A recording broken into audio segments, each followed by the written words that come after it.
ভারতীয় মহাকাশ গবেষণা সংস্থা সরকারিভাবে শনিবার জানিয়েছে, গ্রুপ ক্যাপ্টেন শুভাংশু শুক্লা এক্সিয়াম-4 মিশনের চূড়ান্ত পর্বের কাজ শেষ করে ফেলেছেন। আন্তর্জাতিক মহাকাশ স্টেশন থেকে স্পেস এক্স ড্রাগন মহাকাশযানে উঠে বসবেন আগামী 14 জুলাই ভারতীয় সময় বিকেল 4:30 নাগাদ। তারপর অত্যন্ত সতর্কতার সঙ্গে বেশ কয়েকবার পৃথিবীকে চক্কর দিয়ে এই মহাকাশযান তাকে আমেরিকার ক্যালিফোর্নিয়ার উপকূলের কাছে প্রশান্ত মহাসাগরে অবতরণ করাবে। আনুমানিক দিনক্ষণ হল 15 জুলাই ভারতীয় সময় বিকেল 3টে। 2 সপ্তাহের এই অভিযানে মহাকাশ গবেষণায় শুক্লা সামনের সারিতে ছিলেন। তিনি ভারতের তরফে 7টি মাইক্রোগ্র্যাভিটি পরীক্ষা চালান।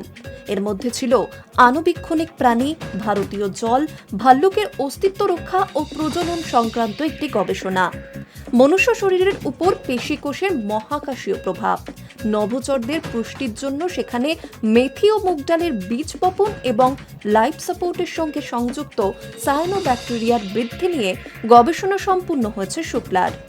বাকি 3টি গবেষণাও প্রায় সম্পূর্ণ হওয়ার পথে।